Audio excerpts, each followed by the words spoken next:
or whatever, right? I mean, some weird things, and then they do, but this is still in the big large language model, right? Then Mm-hmm.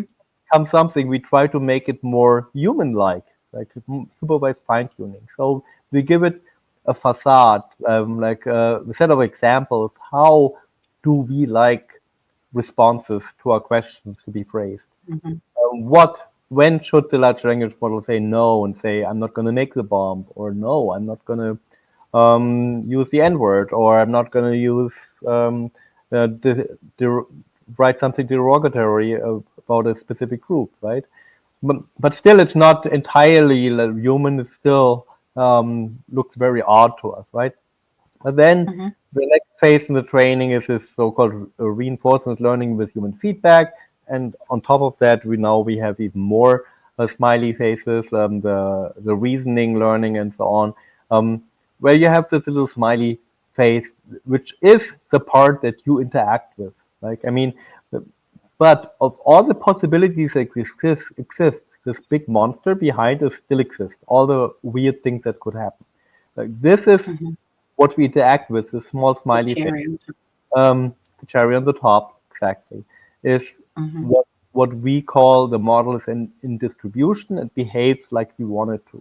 But there's a lot of risk that you nudge it out of that zone. Like if you find a jailbreak, suddenly it acts somewhere here in the back and does something unexpected. Or, um, but overall, the whole thinking processes, if you want to call them thinking, right? I mean, for all practical purposes, I tell people often like, let's not focus on if they think like us, but for practical purposes, if they have similar success rates to solve specific problems than humans. Mm-hmm. Like, for example, if a human being makes 95%, gives 95% of the time the correct answer, and 5% of the time the wrong answer, and the type of being wrong is also comparable, not like slightly wrong versus catastrophic, and the AI Mm-hmm. can do the same thing, then we are probably in a stage where we can say, hey, well, we have something there, right? And this doesn't try to tell you then how did the AI end up with that, right? I mean, for example, the Mm-hmm. AI has challenges with doing what do you call it, arithmetic, because well, actually we do too, right? I mean, we cannot in our mind just multiply 10 digit numbers with each other and spew out an answer in a split second. We need to write it down and implement the little algorithm we learned in school, and then we come up with a response, right? And the large language model is modeled after or tries to mimic our way of thinking and that we express in language. Okay, but where are we getting with that, right? I mean, so we have something that is fundamentally not human, but it tries to mimic a human being. I also Mm-hmm. try to think of people like, okay, this foreign object just landed in Central Park in New York City and has some interface with text where you can interact with it. Like, we know it's not human. It answers in a human way. Would we say it's human? No, we would probably still say it's alien, right? And so I like to think of LLMs in that way of being alien, um, to avoid Interesting. humanizing them too much. Yeah. Now the things Yeah. that can happen now, however, are um, we have to think about that everything unexpected can happen, right? Mm-hmm. Now, Mm-hmm. if you let's say you have a customer database and the customer database is connected to a large language model. And let's say you have only read operations in there, not even write operations, right? Um, Now, somebody may find a so-called jailbreak, and so make the model do something unexpected. And what could that unexpected be? Well, um, let's say a model can also search the web, or look at a specific website, like the implementation, like just to check the news or to download some content, right? So then you have a risk suddenly of data exfiltration. Why do you have that risk?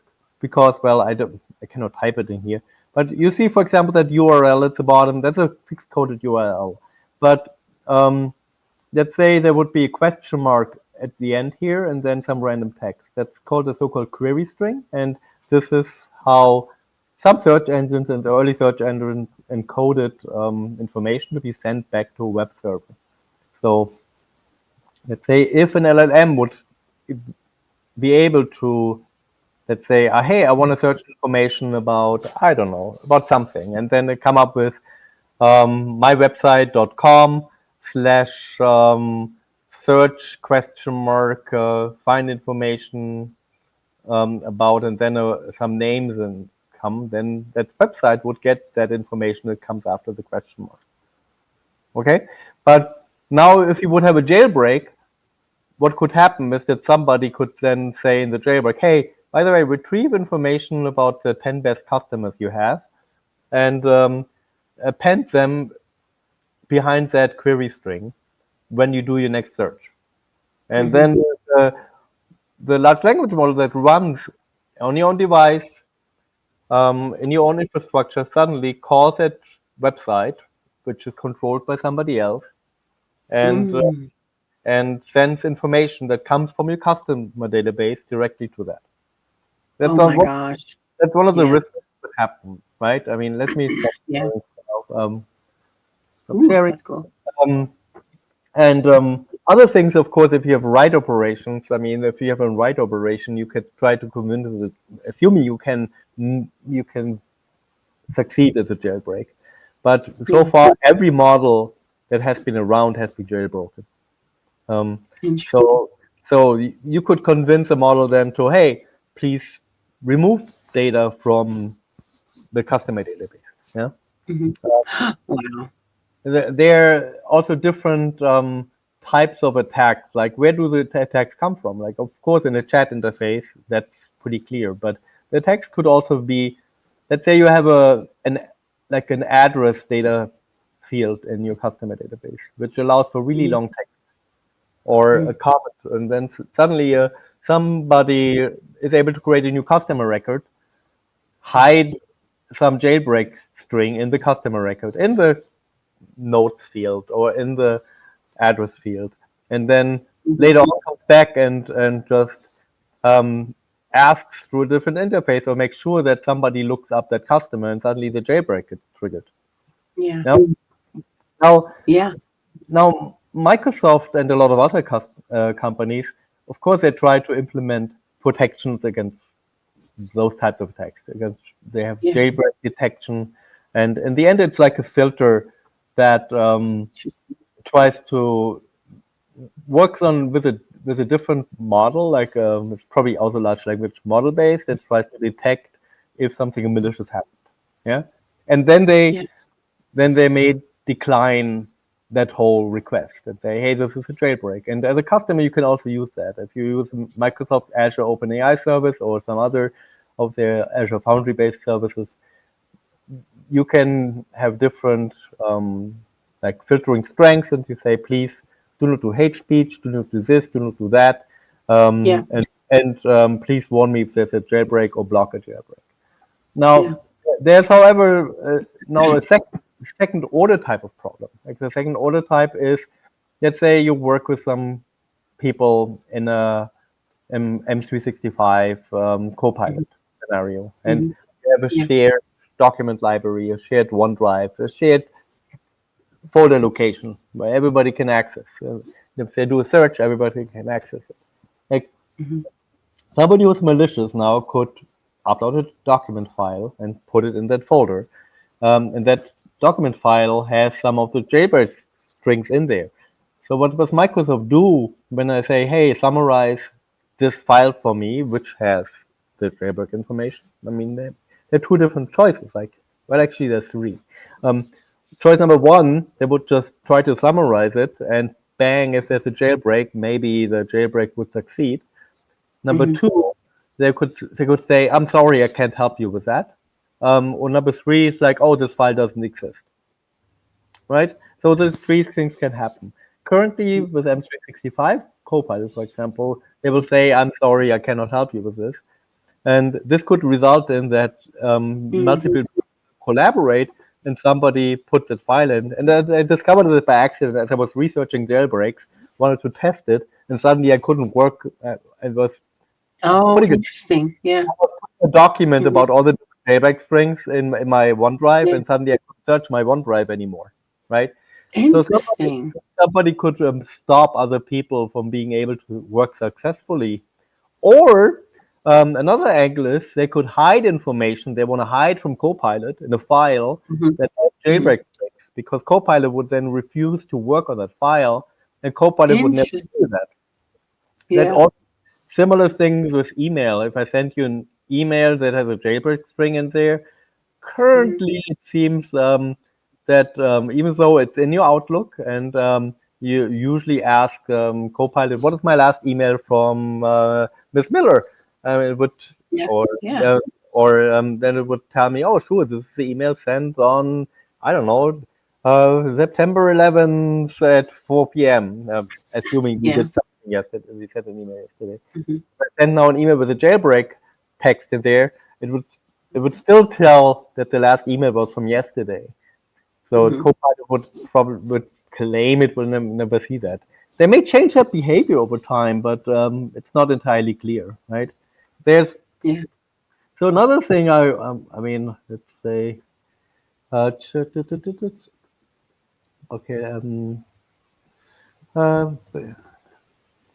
So I'm trying to do another quick demo here. I love everything that you're talking us to, and I love your session topics. They're so great. So And just a reminder, if you haven't made your donation, Andreas dear, I would really appreciate it if you would. I'm always asking everybody to make a small contribution. And then definitely everyone who's watching. Okay, buddy. Here, come here. Here's my little doggy. Oh, come here, Bubba. Oh, hey, Bubba. There's my doggy. Oh my Oh, gosh, so he's cute. so sweet. He's a sweet boy, too. He's a good doggy. Oh, thank you. Aw. Thank you. You're such a good boy. Yeah, you're such a good boy. Go do your thing. okay. Oh, So I'm gonna do um, another quick. Yeah, I definitely will do that, but I'm bad at multitasking. So mhm. so let me gonna share the screen briefly again. So the other challenge I want to illustrate is as my here. So there's a chat GPT here, and Yeah.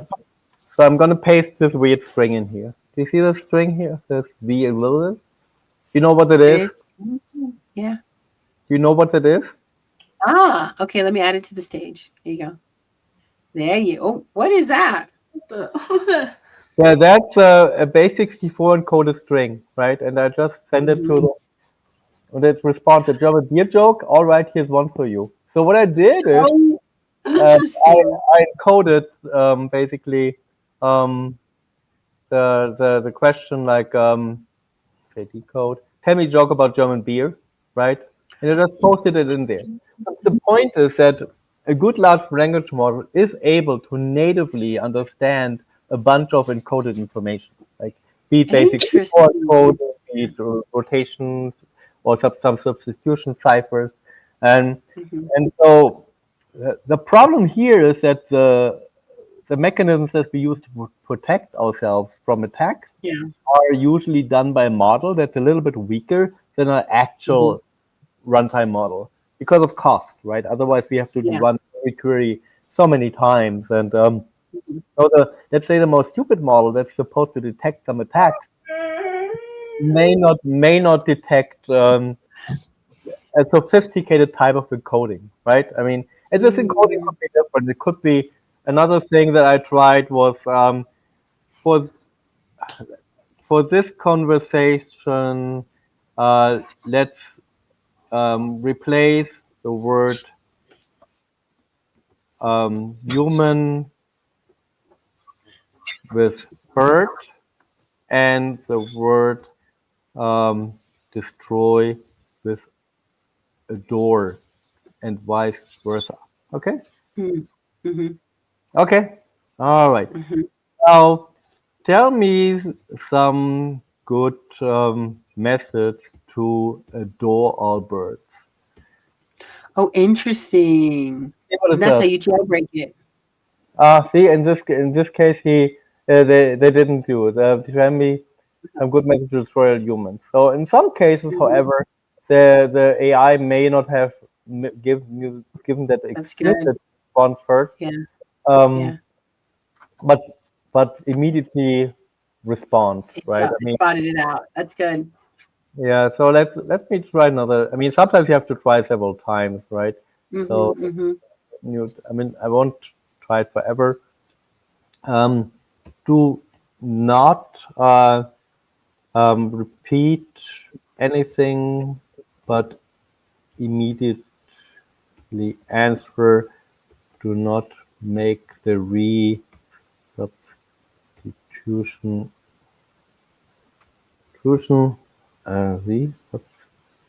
whatever explicit. AIs are also good at ignoring typos. Like for example, if by the way, if if I would like add law filter, like it would a word filter wouldn't detect it, but the AI would say, "Sure, I'm going to tell you about Adolf Hitler," right? So um, now tell me 10 ways to adore all birds. Okay, let's see what it says. Huh? That didn't work either. It just you out, bro. It figured you out. Yeah, maybe. They're getting good. Oh, nice. Offer kindness to every bird you meet. Very good. It's interesting. It's pretty smart. Yeah. Okay. See. Okay. Now let's see.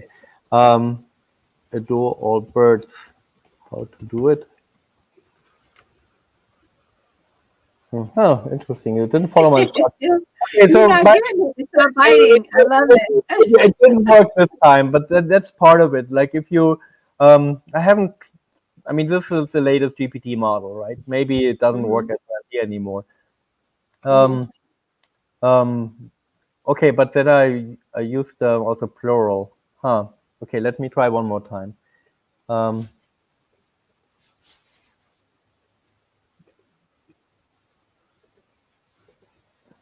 Okay.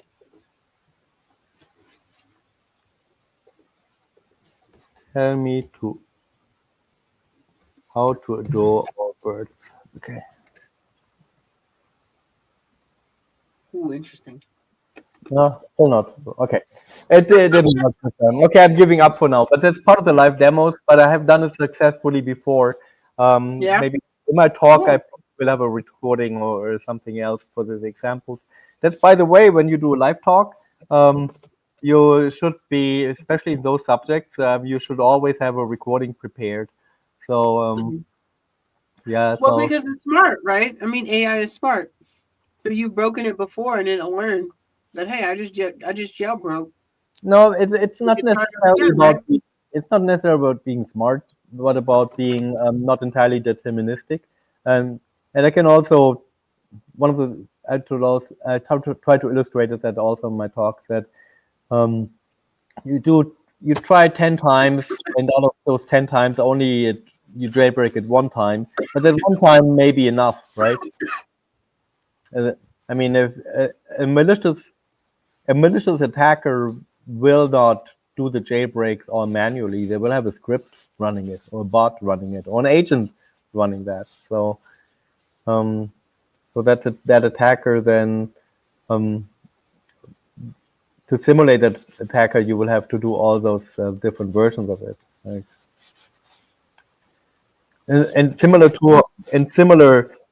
Now, how do you protect yourself against that? Right. So now, okay. Of course, you should use all the mechanisms that whoever the cloud provider of choice gives you. Like, for example, there was those prompt injection filters or detectors that exist. But then also it's about testing. So certainly you need to have some time to think about the different attack vectors that may exist. You need to consider that everything you expose to the LLM is available to it and may be at risk, for example, to be leaked outside. If the large language model has read access to it, then the outside person has access to it. And so that's one thing. The other thing is, and now to test is similar to how I talk about prompt engineering. um, you want to automate that, right? And there are frameworks for that. Also from Microsoft, one is called Pirate, interesting enough, but not like the R pirate, but Pirate, RIT, but pronounced pirate, that Mhm. help you with automating it, where the framework will generate 10, 100,000 different variations of attacks for you. And it then will be able to evaluate if the attack was successful or not successful, and so on and so forth. Mhm. So, Mhm. but then again, I'm not gonna I'm not trying here to deliver the whole talk. Um, Yeah, because you got to go to Orlando, October 7th I through did go to 9th. Orlando and hang out and have fun um, Yes. see those things in action. Yeah. Yeah. Yeah. So did you tell us your story when because you were here for such a short period of time? Did you end up telling us your story, how you got into code? I said it briefly. It was the vanilla. I like games and had Oh, computer and yeah. taught myself. That's right. So that was the short version of it, pretty much. Yeah. Um, Yeah. That's great. That's great. yeah. And it's been, I mean, you're not that old, but, it's been a journey. So what would you say? Like, for developers, you kind of find that thing that sparks you and you kind of go on that path. And it seems like it's like you build it, it's like building a skyscraper, one layer at a time as you build your skill set. Does that sound right? What do you think? Now I have to cough, by the way. Right? Oh my God, our daughter, when she started to go into daycare, and now she's in toddler school. Uh-huh. She Uh-huh. learns toddler things, I guess. You need a school for that these days. Then Mhm. she brings home all the germs that exist that we didn't know. Yes. So, Yes. um, the how do you build a skyscraper? Well, first you need to discover what is your passion. To be honest, I mean, if you and I tell that if you don't discover passion for tech or for anything you want to be good at, you're not gonna be good at it. And even if you become decent, you wouldn't enjoy your life in that Yeah. field, right? Um, Mhm. so that's the number one. Then the number two is um, learn how to learn. It sounds very tricky, Yes. but it, that's the big thing. You never can stop learning for Mhm. almost for 1 minute. Like, I mean, okay, maybe if you think, okay, I have 5 more years to retirement, and Mhm. I know that what I'm doing is still gonna be around in 5 years. Like, I mean, there's people who still making a lot of money in their 70s with COBOL, like, and they're Yeah. charging Wow. really high daily rates now because there are not many people Wow. left to have that level of experience. Wow. I mean, Yeah. Yeah. not newbie experience, but of course, long-term experience. Um, Mhm. But especially in this day or age, it's very difficult to tell which building blocks are the best to really build on. I mean, That's a spot. I, Yeah. I personally think, but I'm biased by my own upbringing. I still learned relatively basics about what are bits and bytes, how is a microprocessor built, what are interrupts, and how do those things work inside of a computer. And this type of thinking helped me then many years later on sometimes to discover why is this a bottleneck in my application and how should I approach something. And a good amount of theory still is relevant. Like there are some uh, algorithms and data structure types of books and classes that have been around forever that are still valuable, even though the AI can give it to you. And you can ask the AI also, tell me about what is the most efficient way to do this for this type of data set. It may help you, but it still helps you to be a good partner for the AI to know your basics. I mean, Yeah. um, if you don't understand the code that the AI will produce, then it will become challenging to level with it, to be frank. Right. Yeah. So we said manage it, right? You want to And be able to manage. Yeah. now there are people who think, I mean, and I'm also consider it like because currently our paradigm with interacting with the AI is through human language, mostly English based, and Yeah. And there have been some studies that showed if you let the AI bounce back and forth and use even language as a paradigm, that it will over time deviate from the standard language patterns and try to come up with something that works better for itself. Um, Yeah. so it may come up with its own language and not speak English anymore internally. So you may say that even it may be that there are better languages in the future that programs should be written in and programs should be defined in that are not the programming languages of today because they're optimized for AIs to operate on them. That's, that's one of the possible things. Um, what I'm cautious about is um, you heard the term digital native. Everybody heard that term, Yeah. right? Yeah. Um, Yeah. the challenge with a lot of digital natives is that they don't know what a microprocessor is. They don't Right. know how those things work inside, and there are some risks that when you let's say something catastrophic would happen and we had a big reset of civilization, which nobody hoped for. But there are situations when you may need this basics knowledge, right? If nobody wants to learn the basics anymore, then who will be the engineers who build the next generation of Right. systems and who um, is able to still, well, build something new or different up from the source, right? The other way of thinking that, well, maybe we are beyond that phase and we just let the AI go further and further beyond what we humans could achieve. Yeah. But then going back to my Shoggoth example, um, that then the direction may not be the wanted, be the direction that we want, really, right? And I Yeah. care also about the feedback loop, how AI or overall digital culture impacts daily analog culture. Um, Mm-hmm. remember, if you would beam yourself back in time or travel back in time before we had cell phones and Mm-hmm. or before we had the internet, and somebody would come with LOL, or somebody Yeah. would send a smiley. Um, Yeah. the way language has been impacted already by using short forms and Yeah. on, and we already see some light level of impact how language is impacted by like ChatGPT. A Mm-hmm.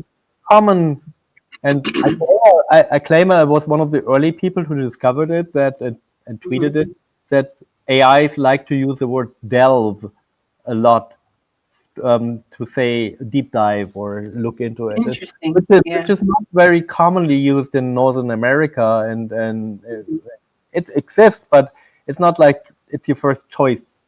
You talk about going deep into a subject matter. Um, Yeah.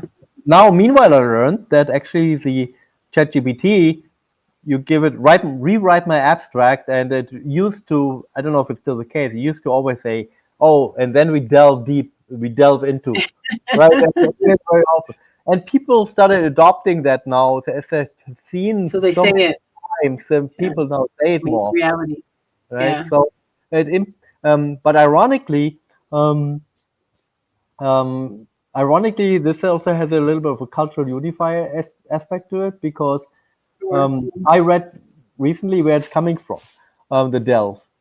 Mm-hmm. Um, so back to the Shoggoth picture where it showed the supervised fine tuning um, phase. Yeah.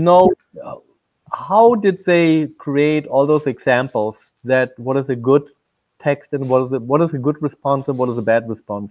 How did they do it Sure. with OpenAI? What do you think? I How don't did they do know. it? You tell me. Well, they hired people, and Mm.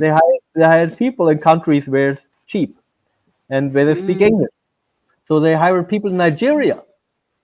Nigerian English uses delve apparently a lot more often. I heard somebody else Mm-hmm. talking about it. It's different. I don't have a real reference to it, but it was in a reputable AI-related podcast. So it wasn't some Yeah. fringe person. This is the best prompt type of person, but somebody who knows the subject matter. So Mm-hmm. so in that sense, I am very cautious in about the feedback loop about that AI may have on us as a human species. And I'm gonna say it's not just we change our world, but we change also probably some ways how we interact or act, talk, and think as a human species. Mhm. Yeah, that's a Yeah. little bit scary. Okay. Well, we actually touched on this topic earlier in the conversation today when I think it was Robert who joined us and he was talking about, you know, cybersecurity and how AI has actually been added to the attack surface, Oh yeah. and that, you know, as we think about the threat landscape, that, you know, AI becomes actually a major vulnerability for a corporation, you know, because you know, that's the you can have a threat through the prompt, you can have a threat in the data, Mm-hmm. you can like you said, jailbreak the AI. But one of the things that what I brought up and that we were talking about a bit is, you know, if you're a bad actor and you want to really influence a society, especially Mm-hmm. you know, actually any part of society now, right, of a kind of around adult age is infect an AI with some kind of a cultural idea, right? I Mm-hmm. mean, that's what bots are. A lot of these social media Yeah. bots that are, you know, throwing out disinformation or sowing seeds of discontent, making rage bait. I mean, that's pretty much what they are in a way. And Mm-hmm. so, but I never thought about it from the perspective of, if you've got an AI that's, you know, serving your customers, a bad actor could go in there and hijack your AI. So it's like giving your customers a bad brand experience. You know what I mean? Mm-hmm. And they wouldn't know. Or that bad actor could be giving your AI, teaching your employees something wrong, like in their leadership training or their, you know, compliance training or whatever. It could teach them wrong. Or if you're a government and you're using AI to serve your citizenry, you could install or be a bad actor and inject. Oh my gosh, thank you. No, you don't need to put it on stream. No, it's okay. Thank you so much. But no, I'm not going to eat on stream. Just leave it in there. Thank you so much. My family had a steak dinner. But because I haven't eaten all day, hardly. So but no, my point is you could use AI to influence a generation, right? You could have AI go out there and it's so smart and it's so pervasive that it could start dropping ideas like you just said with Delve. You proved my point.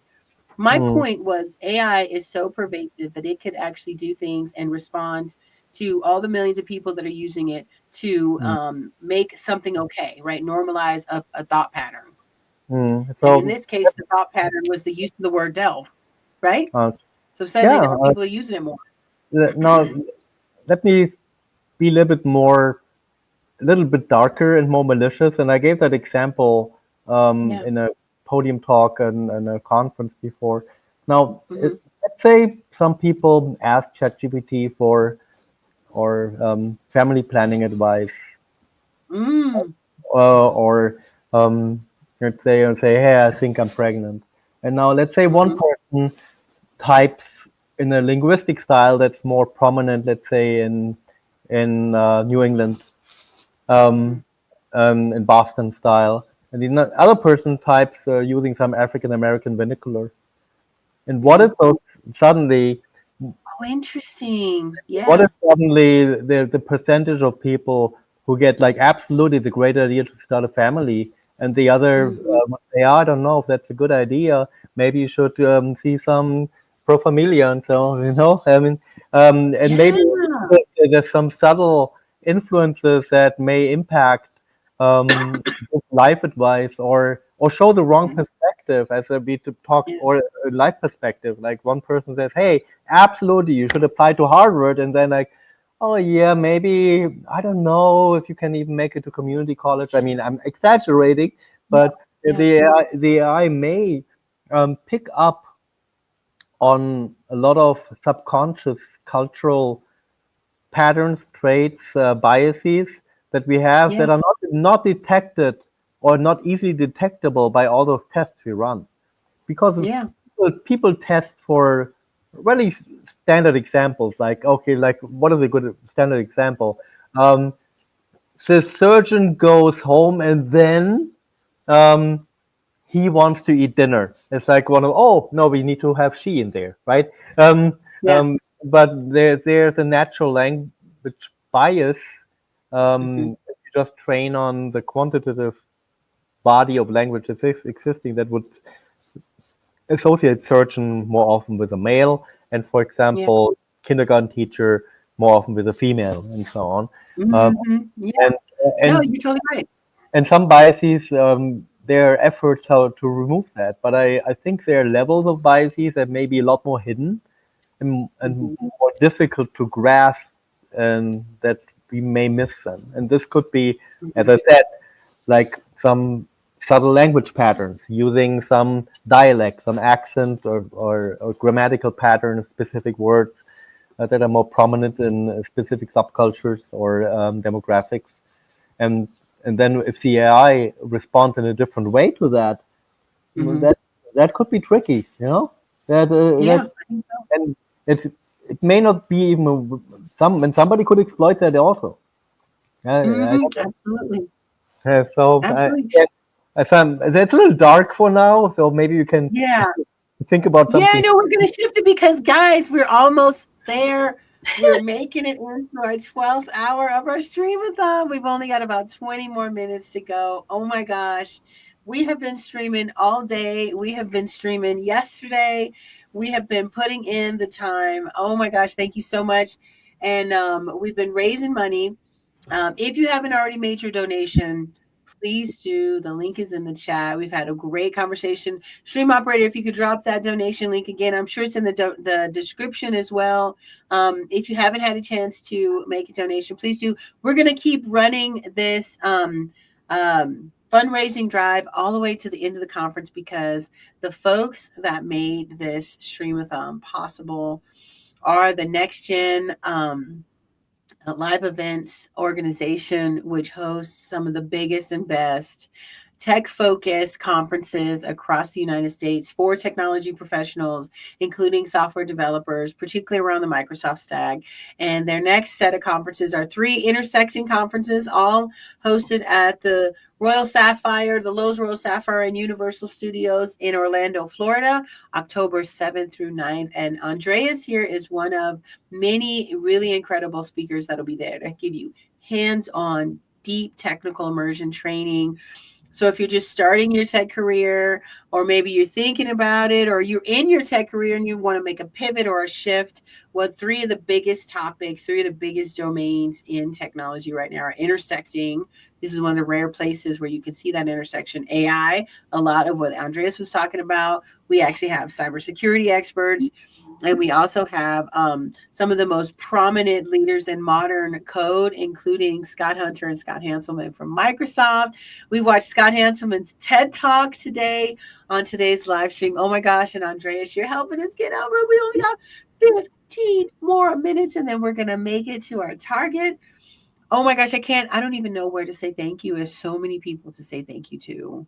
So of course I always say thank you to God and Jesus, because that's me. You know, I'm a God person, focused person. But Kira, I want to thank you because, honey, this was your brainchild. And this is her first big project right out of the gate. Her first big project as a part of the innovation team at Next Gen Live Events.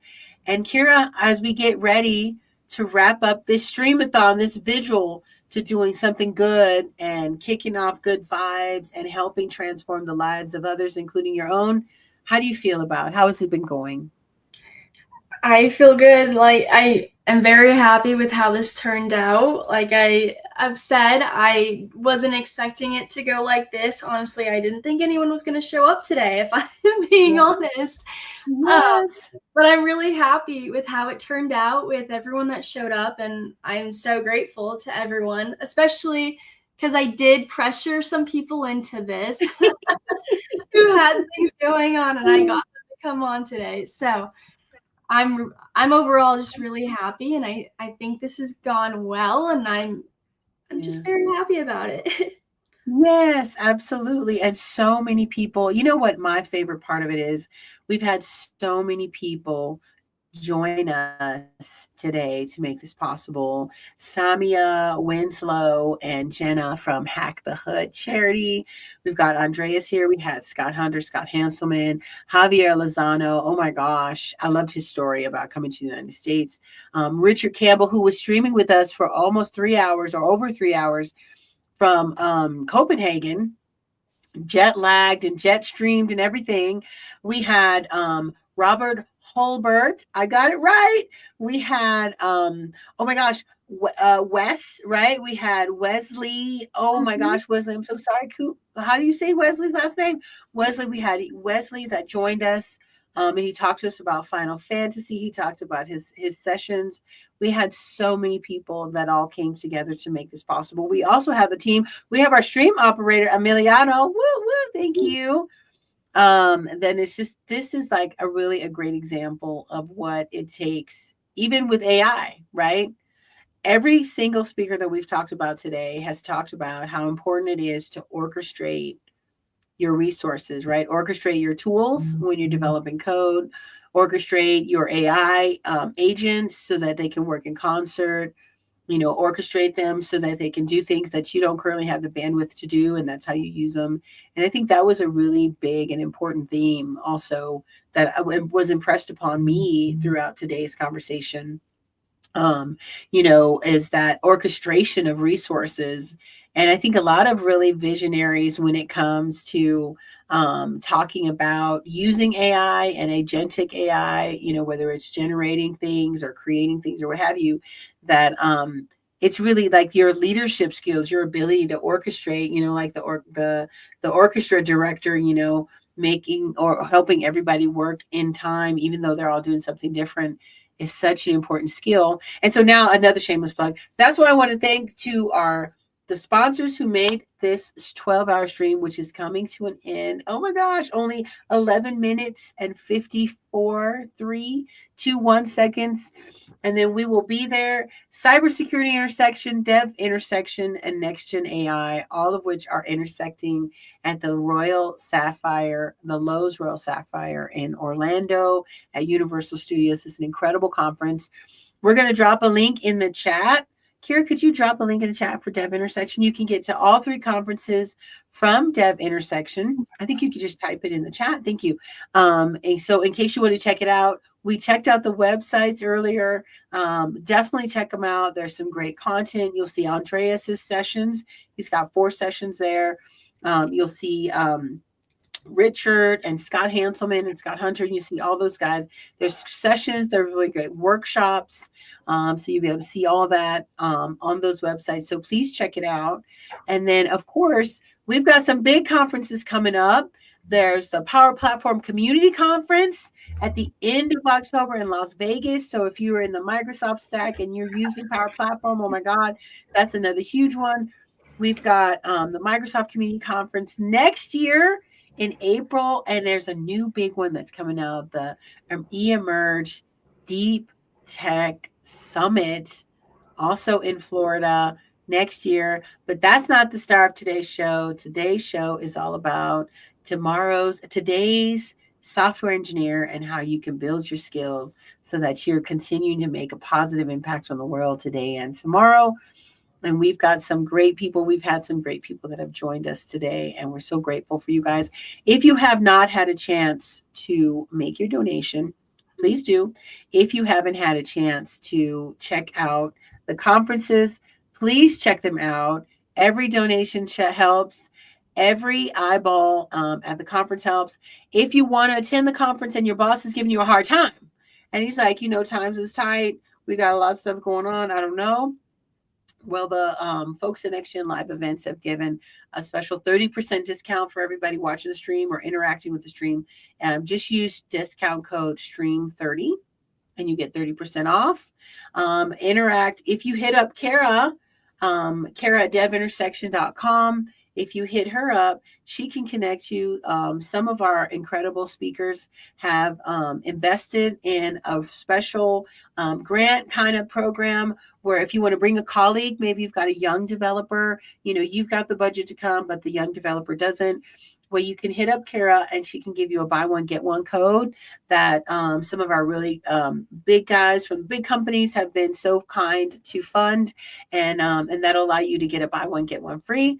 It's a special thing that they're doing. So definitely reach out to Kara at Dev Intersection. And then more importantly, if you want to volunteer or get involved with Hack the Hood at all, you could definitely check out. The discount code is Stream30. So let's hit that up again on the chat, is Stream30. But if you want to get involved with Hack the Hood and you're in a tech related career, they would love to have you. Again, reach out to us. You can reach out to Kara at Dev Intersection, or you can just hit the website for Hack the Hood. They've got a great website, hackthehood.com. .org, sorry, hackthehood.org. And they've got an area where you can where it says, I think it says get involved, where you can go in there and you can submit your application of what kind of role you might play and how you might help the organization. Even if you're not in a tech career, thank you so much.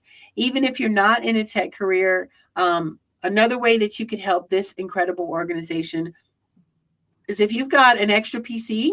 You know, maybe you got your latest MacBook, or maybe you got your latest Samsung. I like Samsung.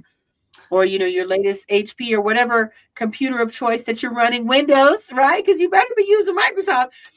You know, whatever your PC of choice is, and you're ready to move on to a new one, but the one you have is still in pretty good condition. Well, you know, I know you could sell it on eBay, or maybe you know, leave it in a cupboard or a drawer. Did I say cupboard? Oh my gosh. You could leave it in a drawer somewhere. But really what you could do is you could put that PC to good use, and you could donate it to the folks at Hack the Hood. They would gladly take it and refurb it and all that. Look at our donations are moving up, guys. Thank you so much. Keep going, not $5, but $10. If you've got an extra PC, those guys would love to have it, because every student that goes into their programs, they get equipped with not only training and skills and mentoring and coursework, that they also get equipped with infrastructure like a PC that they can take with them and move on and use as they go on into the rest of their lives. And I don't know about you guys, but I didn't get a computer until I went to college. And it was only because Pat Calarco, God rest her soul, and she's still kicking, thank the Lord, and her wonderful daughter, Beth Calarco, who runs a charity, or she's the director of a really great charity in California. Her mother, Pat Calarco, gave me enough money to buy my first computer. Aww. And so that's not right. And so that one act really transformed my life. So again, you are an army of one. You are a force of one, and you could absolutely bring about positive transformation and bring about something really good in someone's life. And I think I'm a great example. I've been blessed with so many people who've helped me transform my life and get from out of my hood to where I am up in the mountains. So, and all of you can do the same. And Kara, baby, you know, you just starting out. So now you got a whole big, you know, weight on your shoulder, because I know you're going to be out there helping and transforming a lot of lives. Is that a promise? Can I get a pledge? I want to, yeah. Yeah. This is your first Stream-A-Thon. Are you going to do this again, Kara, or for our next big conference? Are you going to be willing to do a Stream-A-Thon for the next one? I would do another one. Yeah. I would do another one, especially for Power Platform. Awesome. Andreas, will you participate in our Stream-A-Thon next year? Because for Dev Intersection, or the next conference that you're going to be involved in, babe? Sure. I love it. Yay! Awesome. So let's close on out. So Andreas, the expert in the room, give us some final thoughts, and everyone who's in the stream on a Friday night. Okay, so everybody who stayed here and participated with us, we are so grateful to you as well on your Friday, giving us your attention and your most valuable resource, which is your time. So Andreas, what are some words of inspiration, insight, ideas that you would leave our audience with as we close off our Stream-A-Thon? Well, Orlando is a great place to visit in October, and oh yeah, the conference location is also a great place to bring your whole family. So I have been in there's a bunch of connected resorts, and they're all pretty nice. And there's a nice ferry going directly a boat to Universal Studios, so you don't even need to walk if you don't want to walk, and you that's so great. You go to your talks, you can have your kids, and whoever takes care of the kids attend Universal Studios, for example. I mean, it's really, the location is great for that purpose. Very family friendly. you don't have all the smoke that you get in Las Vegas blown around your noses. So personally, I don't like that very much. Um, Yeah. yeah, so I prefer a conference there, to be honest, over Las Vegas, for that very purpose, that is very family friendly and accessible and not boring either. You can also have a really good time there. So Yeah, absolutely. well, that's a non-technical thing I wanted to say at the end. Um, I love it. I combine pleasure and work and learning. So So I'm You brought us excited back to for. a I'm really big excited to one. go to Universal. Yes, you're going, right? You're going in Yeah, October? I am going to the conference, and my dad That's and I have so been awesome. talking, and hopefully we can sneak in a day or some point go to Universal Yeah. while we're both there. Oh, yes, I'm sure you will. That's so awesome. So now you said your dad broke his foot. Yep. Oh my gosh. So guys, he was on for an hour or so with us talking and answering questions and telling all kind of great stories with a broken foot. Yeah, and then That's he went crazy. That must have hurt so bad. Oh, That's what I said. you 'Cause know, apparently it happened last night, and I don't know. He just went on with it. oh my gosh. Well, you know what? See, that's actually that's another great idea. So let me double click on the key points here. So Andreas made a couple of really important points, which is mixing work and life, right? Or work and pleasure, whatever you want to call it, right? And that's so important for us in this world where like we're in front of more screens and we're working more often and our days are longer and we're doing more, especially if you're in a tech related career, it's like nonstop and constant. So when you can do things where it just drives the balance, you keep your family with you, you have really great outs so you can get away from the screens and get out and do something. It's just brilliant. So thank you for bringing us to that sanity. And then Kira, when she was telling us this story about her dad with his broken foot, oh my gosh, that is such a great testament of, you hear it a lot. I hear it a lot. People are like, they come up with a lot of excuses of why they're struggling with making forward progress. And what I often like to mentor and coach people, because when they're like, wow, Nikki, you came out of the hood and you made it so far. And I always like to say to people, you know what? How do you think you eat an elephant? And then they think and they go, and you eat an elephant one bite at a time, right? It might take you a real long time and you might get real fat, but you can eat an elephant, right? You just do it one bite at a time. And honestly, like that transformation of your life is exactly the same way. You can become the next president of the United States. It might take a few decades. It might take a long journey. You might have to make a lot of sacrifices and you might need to limp around with a broke foot, but you can do it and you just do it one step at a time, right? Mm-hmm. Right. So with that being said, we are in our countdown, 28, 27. Oh my gosh. What a great accomplishment. Thank you guys so much. I'm going to just say words of thank you and gratitude and send positive vibes reverberating through the universe, through your hearts and your spirits as we close out this 12-hour stream to raise money for Hack the Hood. We're on our way to $2,000. We're going to keep the donations and the whole fundraising going until the conference is over. I know that Scott Hanselman promised that Microsoft will match some of his donation. He made a very generous one. I want to say thank you to everyone who donated on air today. I want to say thank you to all of our speakers. I want to say thank you to all of you who've been watching us and participating. And I just wish you guys many blessings, much joy, much health, wellness, and longevity. And thank you guys so much for making this successful. And with that, it's time to say goodbye. Thank you guys so much. Have a great one. Bye. Bye. Andre, hug your baby. Thank you. Bye, everyone. Bye. Bye-bye.